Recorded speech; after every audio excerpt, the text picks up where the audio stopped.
All right, guys, active recall. Principle of active recall. Active recall is the best study technique there is. YouTube is literally full of these study technique videos. If you've binge watched all these videos about how to study and still getting average results, it's because all of these videos are missing crucial things that we are about to cover. If you are new here, I'm Dr. Hugo. I was a D student in high school. I scored bottom 30% of all intelligence tests. But how did I end up scoring top 10% of pharmacy school and top 10% of medical school and helping thousands of other students study less and get better grades? I'm about to share with you one of my inner circle weekly study coaching sessions. I have Zakir, who have joined Study Smarter Academy and achieved straight A's and just got into med school in the UK. And we talk about why study techniques like spaced repetition isn't important at the highest level. So it's not necessarily you have to focus, do I have to have a specific rigid schedule for spaced repetition? When you encode so deeply, it will come naturally. You have 24 hours a day. How do you use it most efficiently? That's the real question. So the most people, really inefficient. They'll be going through lecture 1 to 20, sitting there for 8 to 10 hours a day. Like if you're actively looking out for where your knowledge gaps are and you're able to use really deep encoding of information, that's the best you can do. Like every hour you study is then wrestling with new information.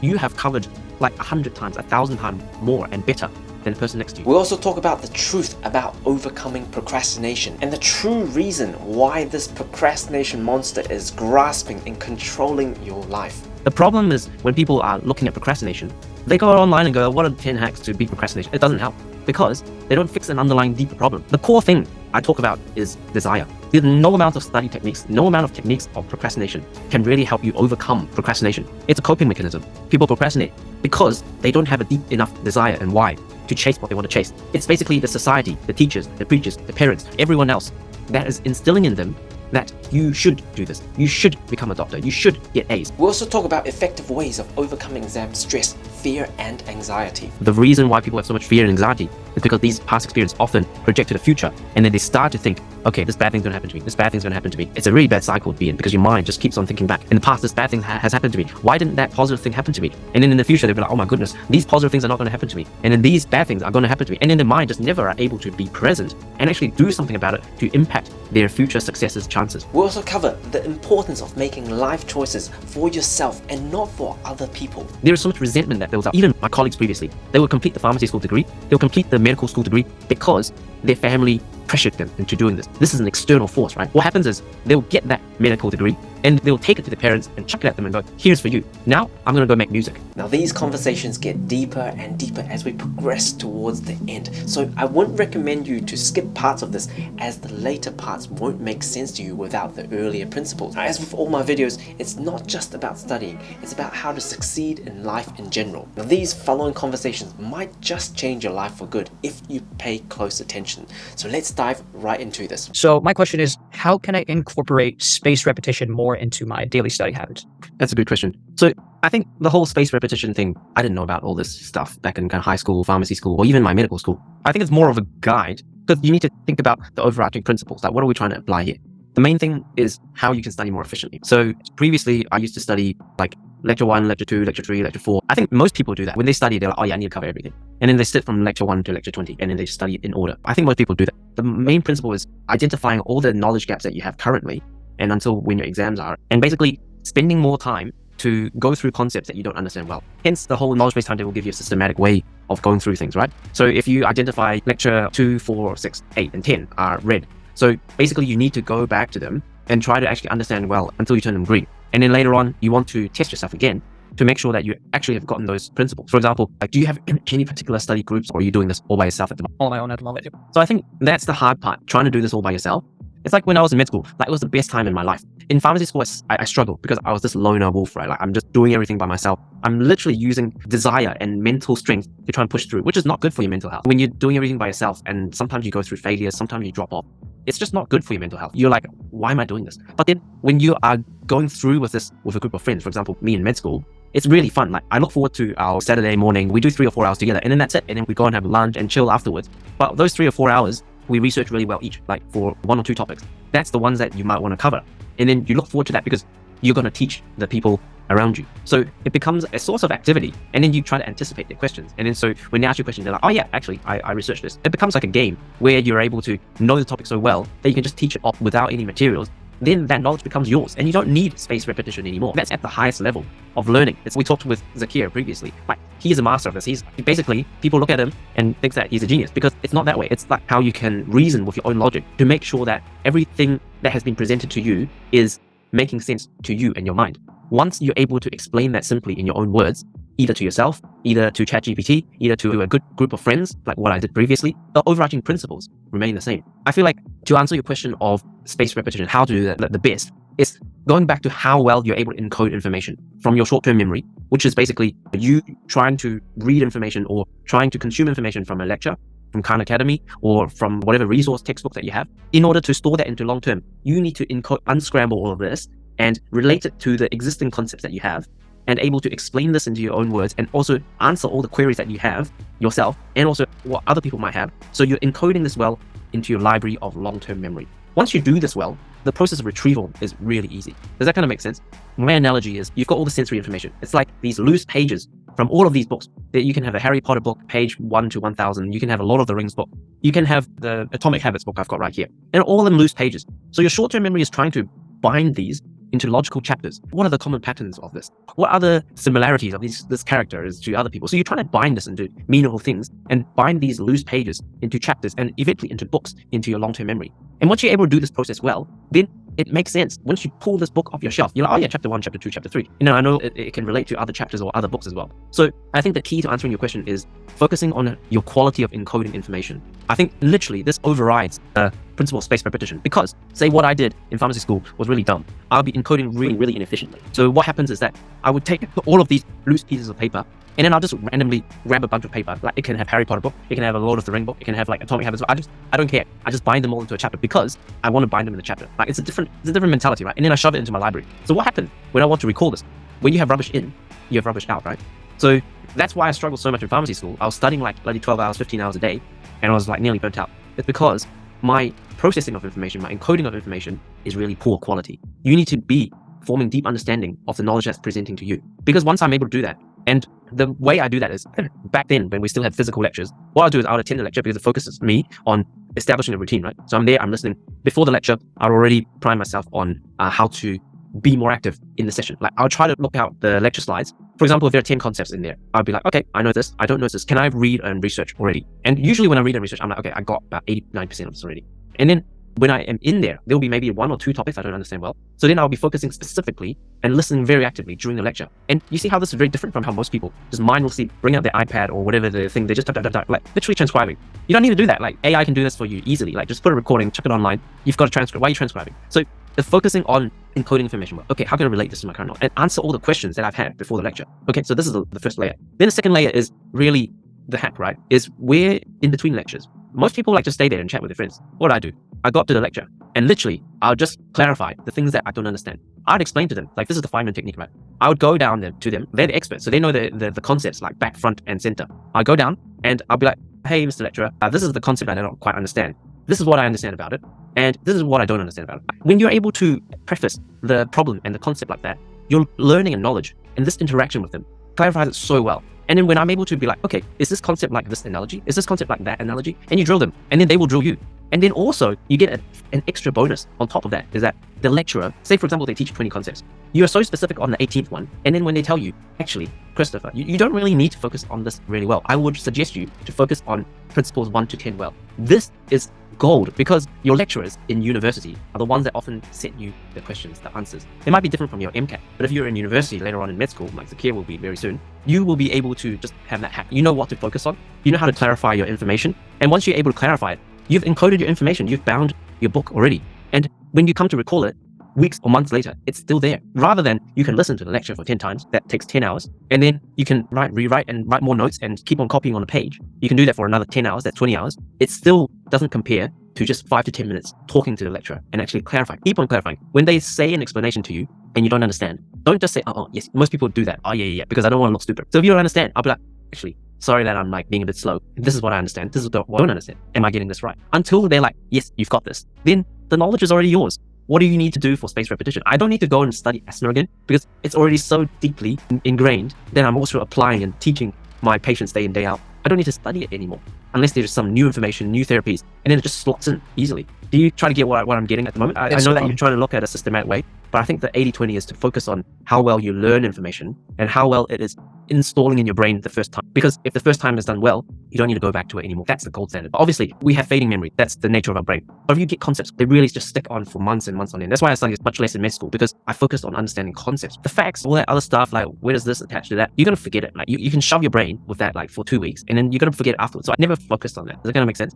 But there's a how method if you really need to do facts well. Yeah, that's where I'm at. Like, what are your thoughts? Yeah, so Dr. Hugo, in summary, it sounds in order to solve the problem in general is just focus on 3D learning. That's it. You got it. Cool. Yeah, and the news is I am on that track right now. I actually just went from transcripting notes to doing mind maps. So I'm getting there. That's where I am right. So I guess just keep doing it. And you can keep trying. If mind maps are not working well, you can be talking to ChatGPT. Like there's a module on the program right now you can access. Can you make use of that? And then can you be finding an accountability group? This is the next 80-20 for you, because studying sucks like for most of the time because it's such a boring activity. But if you're able to make it a game and involve a couple of friends, like or people that you met and go, hey, if you're able to search on forum, people close to you that are doing MCAT and are about the same intelligence level as you, that's the best thing that can happen to you, because it becomes a really fun thing. Like you keep each other accountable, you won't fall off, and it's just become fun. You're learning together, just having a fun time. I hope you're able to find an accountability group for yourself as well. Zakir, do you have any further questions? That's my question.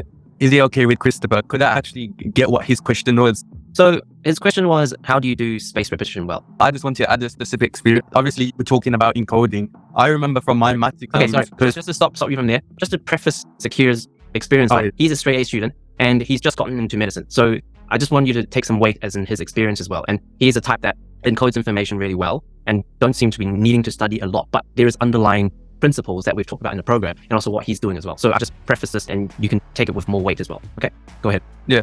So when I was doing, obviously maths was my strongest subject. I'd always be getting like top of the class, 99 or 100%, basically encoding well. And obviously Dr. Hugo was talking about when you encode something really well, it sticks in the long term. My personal experience is that's also true. Is the analogy I like to think of it is wrestling with the information. You're gripping, you're manipulating it in your own personal way. Not a way a lecturer can tell you, not a way a teacher can tell you, but in your own personal way. And the benefit of that in terms of space repetition, I want to tackle this part specifically, is there will be random moments in the day, random cues where that information will just jump out to you. So let's say you're walking along in the park. This is completely out of context to you studying, like focusing. You're out in the park. Randomly, you might see something that automatically triggers what you're learning, and you learn to see it in a completely different perspective. And this is the beauty I feel with truly encoding it deeply, that you can appreciate connections that normally wouldn't be in a textbook or normally wouldn't be obvious from a lecture alone, just because you've encoded it for your own self. And that type of encoding really helps with that space repetition because you're so engrossed with it, you're so connected with the information, you think of it automatically. So that space repetition aspect is automatically taken care of. You don't have to consciously think of it. Do I need to come back to this information specifically? Your brain kind of tells you, maybe I need help on this, or maybe I've seen something, maybe on the news, maybe reading a random book, maybe I need to recap this topic. So it's not necessarily you have to focus, do I have to have a specific rigid schedule for space repetition? When you encode so deeply, the space repetition will come automatically, it will come naturally. That's the experience I wanted to add. That's right. I think just to add a little bit to that, I highly agree with that. I think to any forms of art, like at the highest level, is formless. So yes, we teach you all of these techniques. Later on, you just do it. That's why we tell you where the 80-20 is to focus. So when you focus on the encoding part, then space repetition almost becomes irrelevant. So what you really need to do at the highest level is really scope out all the subjects, still relevant because you need to have a 10,000 feet view or 30,000 feet view of what you need to cover all of these things. And then you already have a good idea of, okay, I know this, I don't know this, I know this, I don't know this. So you have the whole thing mapped out, at least what you need to focus on. And then the whole of the semester, or when you're preparing for your MCAT now, is basically to just go through all the things that you don't understand. And then, Zakir said, you wrestle with the information, because the harder you work your brain to consume that piece of information, the easier it is later to retrieve this. So then later on, you don't have to have a rigid schedule. Go, okay, week 1 I'm going to do this, week 2 I'm going to do, week 3 I'm going to do this. About 4 to 6 weeks away from exams, you want to do your whole recall from top to bottom again. So you pick out, okay, oh, this has decayed a little bit, that has decayed a little bit. And then you know where your focus is. I think the main point is, you have 24 hours a day. How do you use it most efficiently? That's the real question. So the most people is that they would be just really inefficient. They will be going through lecture 1 to 20, sitting there for 8 to 10 hours a day, like in med school. I know a lot of people do that. And then they use really inefficient methods. But now, if you're actively looking out for where your knowledge gaps are, and you're able to use really deep encoding of information, that's the best you can do. Like every hour you study is then wrestling with new information. You have covered like 100 times, 1,000 times more and better then the person next to you, and the person next to you on the other side. Does that kind of make sense? That's a high level overview of why I think spaced repetition is not the key at the highest level. Hope that answers your questions to a deeper level. So thanks so much, Zakir, for sharing as well. Do you have any particular questions or how we can take you to the next level, Zakir? That's funny because you're talking about the MCAT. In the UK, we have a different one. It's called the UCAT, which is the United Kingdom Clinical Admission Test. I want entirely multiple choice. And it reminds me of my situation as well. When last year, I remember this was a test like you had to pass, otherwise you get automatically rejected from your interview. I remember a specific advice I had was normally what people would do would spam out questions as many as you could. My approach is different. Was when I made a mistake, it is analyzing the mistakes. I feel like that's a very important aspect of it and relating that back to your assumptions. Why did I get this wrong? And not just why did I get it wrong? What did I assume for me to get this wrong? I think it relates back to what we were talking about last week about levels of insight. Where having that wider array of insight when you get something wrong, that is what's going to take you to the next level for your MCAT. Not just the knowledge you learn, but the way you wrestle with it, the way you analyze your mistake. That takes a higher level of insight that not everyone you're going to be competing against in this MCAT, I assume, is going to have. So it's also important to analyze your mistakes, is what I feel. But my specific question was the hierarchy of highest values. For me, obviously, I've finished my exams. Med school is going to start in 1 month. For me, like normally my hierarchy of highest is pride, and I know it sounds bad, but greed. Nothing's bad. I just want to preface this. Nothing is bad. It's how you use it. It's like all your values are double-edged sword. Everyone has traits of all of the values we talked about. It's how you use it and how you benefit other people and yourself that makes it good or bad. And also, when you actually take a step back and look at all the events that have actually happened, there is as much good and also there is as much bad in every single event that has happened in your life. The reason why you see certain events as bad in your life, for example, there is a past negative perceived event that happened to you that you haven't consciously gone back and seen positive sides of that. Because if you actually go and look back at it, everything's synthesized very well. And there's really just one thing. The universe is trying to synthesize everything and basically just give you teachings and learning, and it's a feeling of love. And the reason why people have so much fear and anxiety is because these past experiences often project to the future, and then they start to think, okay, this bad thing's gonna happen to me, this bad thing's gonna happen to me. And they have this ongoing fear and stress. And it's a really bad cycle to be in because your mind just keeps on thinking back. Right, in the past, this bad thing has happened to me. Why didn't that positive thing happen to me? And then in the future, they'll be like, oh my goodness, these positive things are not going to happen to me. And then these bad things are going to happen to me. And then the mind just never are able to be present and actually do something about it to impact their future successes chances. That's like a crux of the overcoming exam stress, fear, and anxiety module. Anyway, you keep going. Sorry, I interrupted you. Oh yeah, so obviously with the greed, that has been my driver. Deep down, I know what I'm capable of achieving and I don't want to prove those people wrong.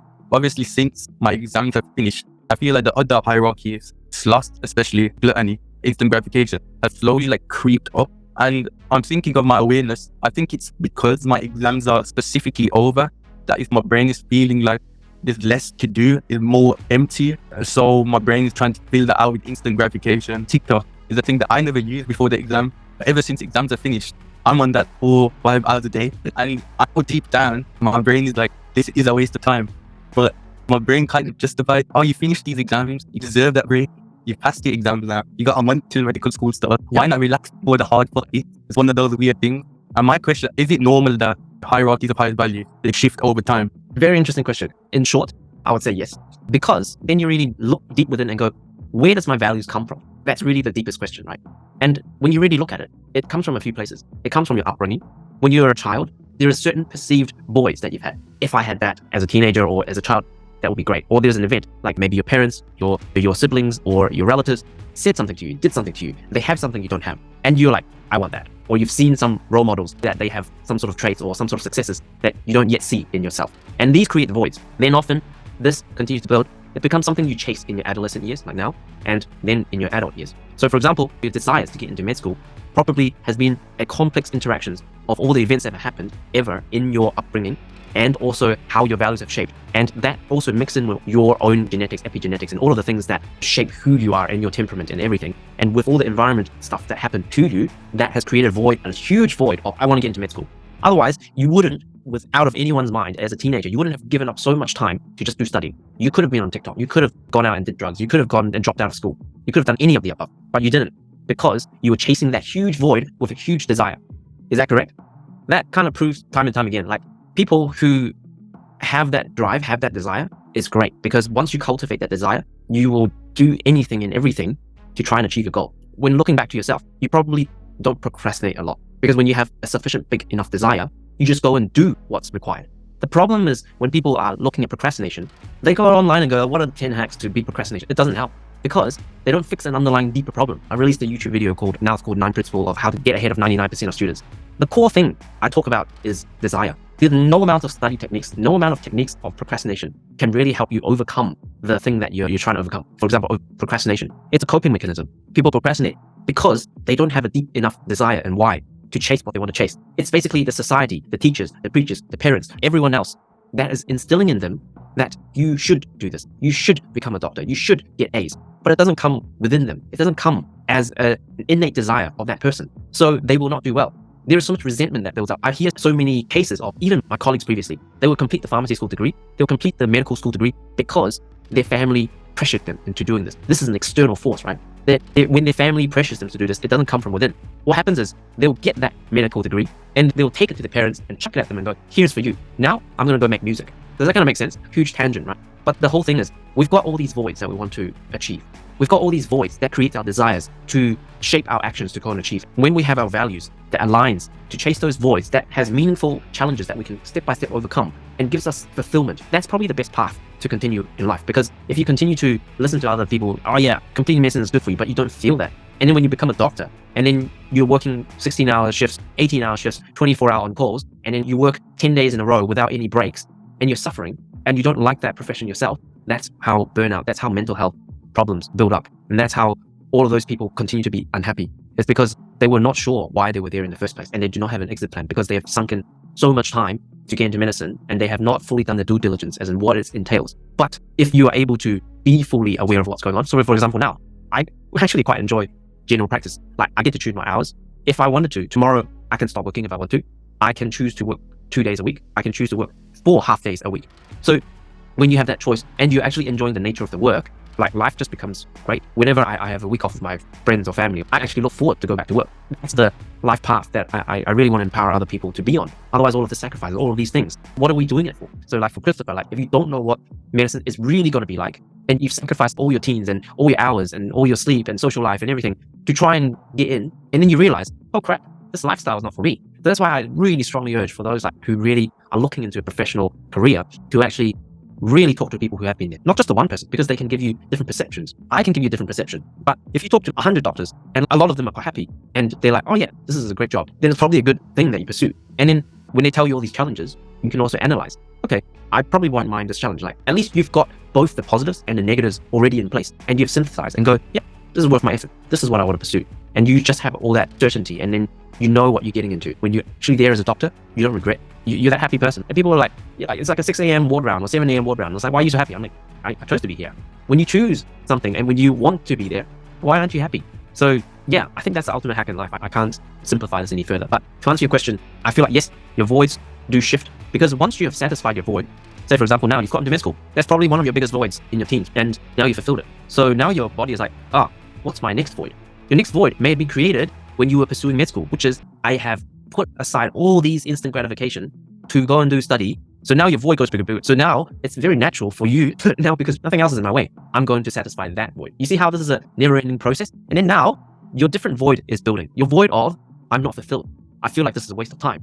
Until this builds long enough, then or big enough, you're not going to shift from what you're doing now, which is also, by the way, it's a distraction as well. Because when there is so much curated dopamine, it's like I can inject you with 10 cocaine hits. And then you say, oh, now I'm hooked onto it. But the problem is a lot of that is artificial. So if you are in an artificial dopamine environment, like our body is wired for these like dopamine hits. So we just need to be very careful. Are these truly something that I want to pursue in terms of getting the dopamine from that area? It's a little bit like gaming, right? You know how people that earn millions, like the top 0.1%, they win like a Dota tournament and they earn millions, right? Like back in the days. Is it like a true calling to them or is it just dopamine from the thing? I think that's the true hard part to separate, is separating the distraction side of things and satisfying your true fulfillment calling. So I feel like both sides are, I think there's a one good limit test around that, is that when you're able to have both the challenges and also the rewards from it, and both you're still enjoying well after having both of them. For example, like for those people who are top esport players, they're like, I kid you not, they'll be playing like 18 hours a day. If you are not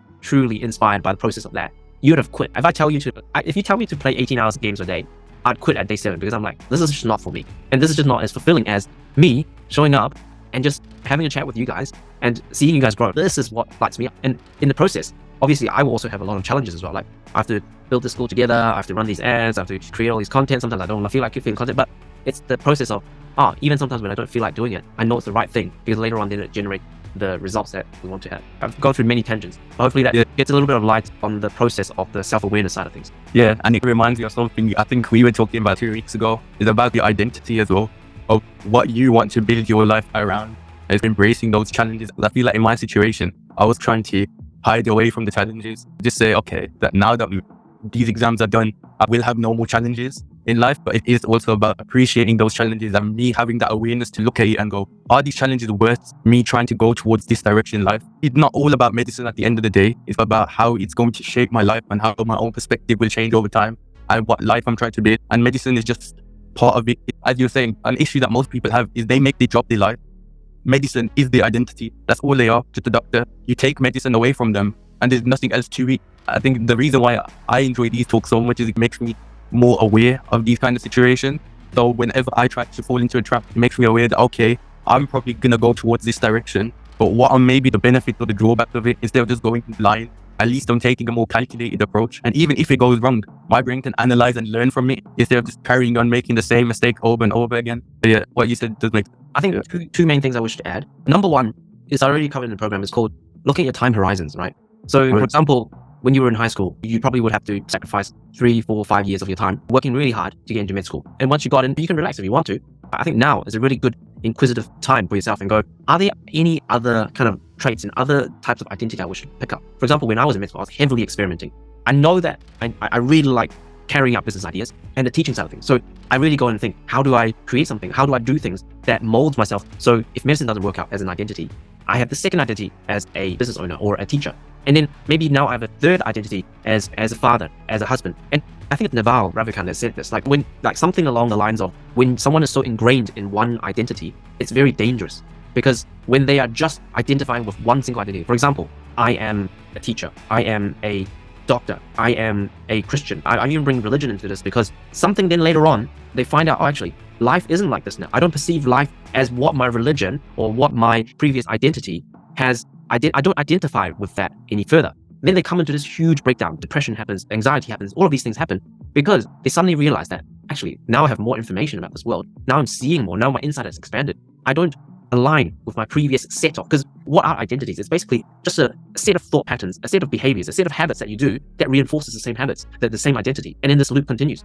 And then when you have new information, for example, before I met my wife, I'd be like, I am going to work so hard because this is what my parents instilled in me. You need to work hard. You need to get a good job. Literally, the cliche, right? You need to be a doctor and all of this stuff. And then what happens was I go work hard and then get into medicine finally after this is my, she successfully transferred this to be my own desire. And then I worked hard to get into it because I was a D student in high school. I didn't have desire to study because I just didn't see the benefits of study. Later on, that converted. I had the desire, working hard in high school, 5 more years in pharmacy, broke up with my long-term girlfriend then because I couldn't maintain a relationship. I had no sleep. I was burning out everything. I sacrificed pretty much everything to get into med school. And then when I got into med school, I'm like, right, I'm going to go get this.